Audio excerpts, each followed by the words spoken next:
Hello everyone and welcome to the Week 7 presentation. I am James Osborne. This is Psychology 512, Advanced Social Psychology. Prior to beginning, here are the following references for this slideshow.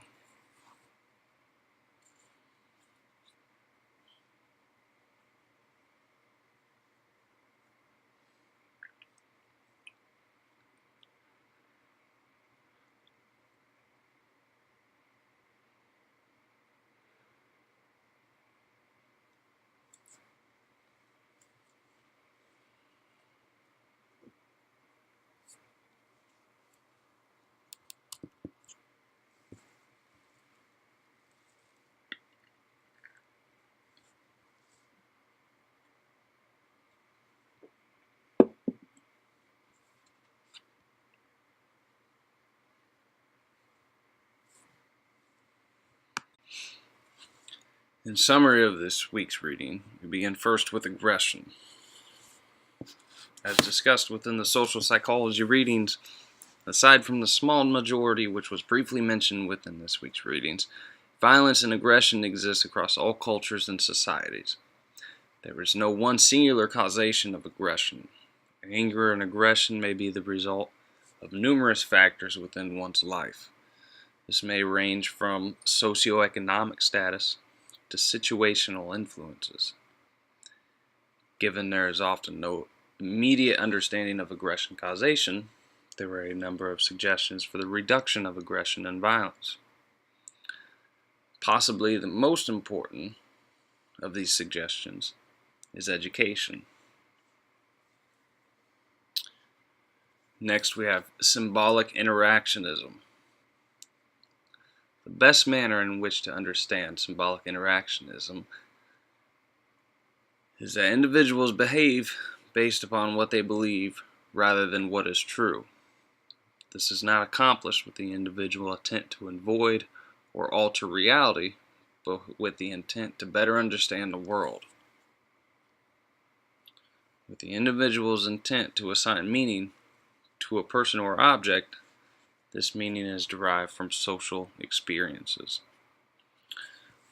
Bloomer explains that these meanings are handled and modified through an interpretive process used by the person in dealing with things he or she encounters.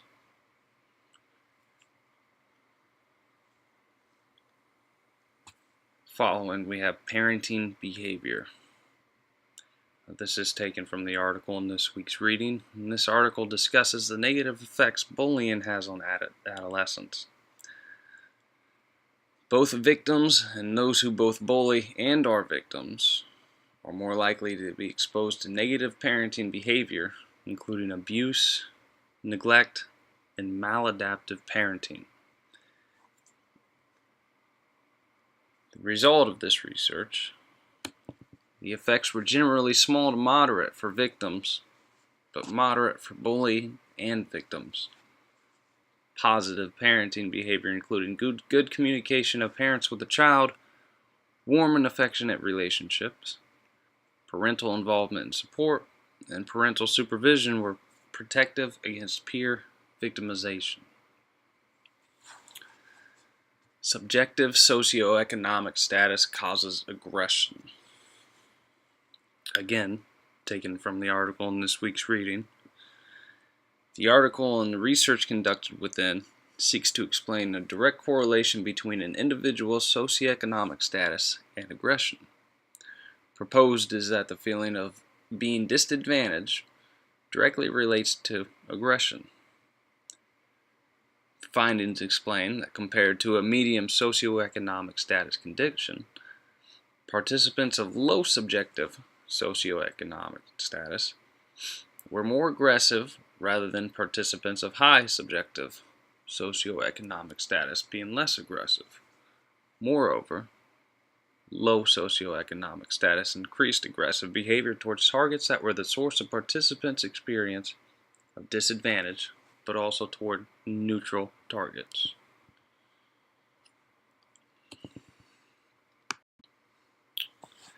Being that the primary focus of this week's reading in presentations was upon anger and aggression. Prior to the discussion of such, I feel it is important to discuss the definitions. The first definition, aggression, as provided in this week's presentation by Dr. Benjamin Wood, Social Relations 2. Aggression is the role of one's intention to harm another person. Now, this is similar to the definition provided by Casson, in that behavior is intended to harm another individual. The definition of anger: strong feelings of displeasure in response to a perceived injury. Injuries, of course, being either physical or emotional. It would appear that the main focus in defining aggression is the intent to harm. However, aggression can be used in varying scenarios to explain an individual's behavior.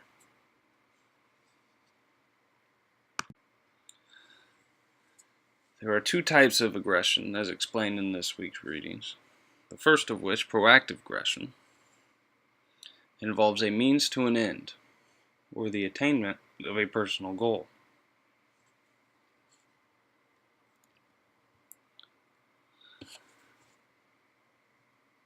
The second definition, reactive aggression, is based more so upon impulsion. Reactive aggression is defined as an emotional response. In criminal defense, the emotional response without a specific desired end, sometimes known as a heat of passion, in that a moment of passion, hindered the reasonable decision-making process of an individual.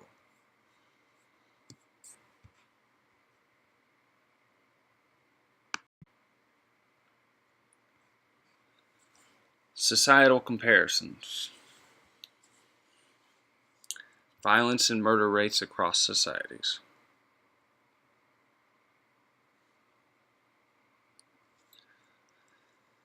Factors contributing to violence and murder include, but are not limited to, poverty, drugs,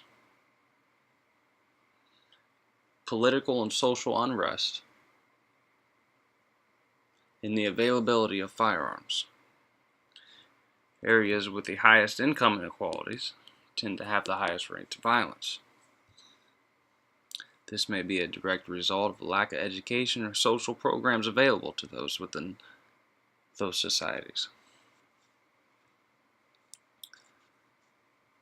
Some of the areas throughout the world that include the highest violence and aggression and murder rates are Central and South America and parts of Africa.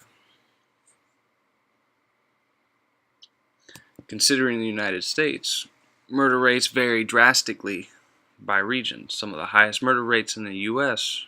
are within the southern United States. Regarding a gender comparison, men tend to be more violent than women. This is not only true in the United States, but remains consistent throughout the world. This is explained as a direct relation to the intimacy and the manner in which males and females perceive their personal relationships.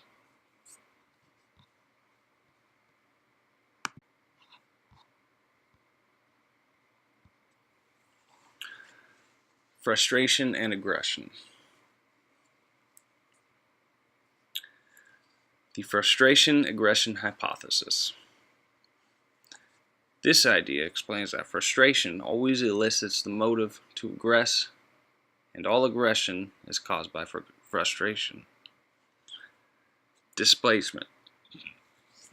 Aggressing against a substitute target because aggressive acts against the source of frustration are inhibited by fear or a lack of access.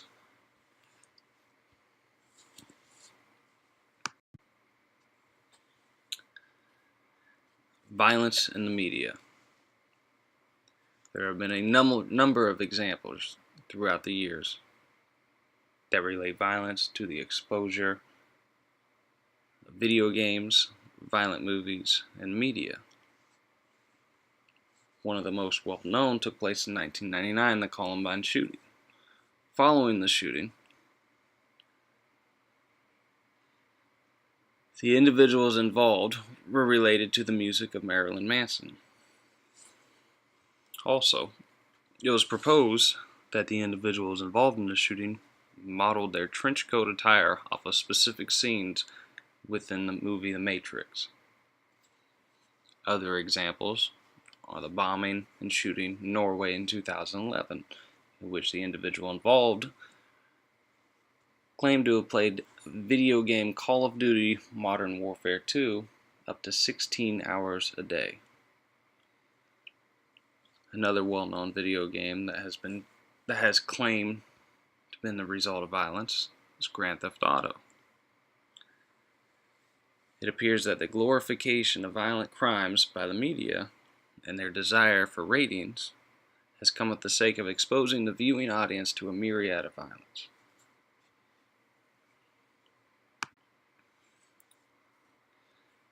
In conclusion, we have discussed aggression, symbolic interactionism, and parenting behavior. The causes of aggression vary, however, the key to its reduction depends primarily upon education. Symbolic interactionism seeks to provide an understanding as to how individuals perceive and make sense of their world. Parenting behavior, as discussed within the article, explains that the behavior and manner in which a child is raised directly impacts their ability to adapt and confront life choices.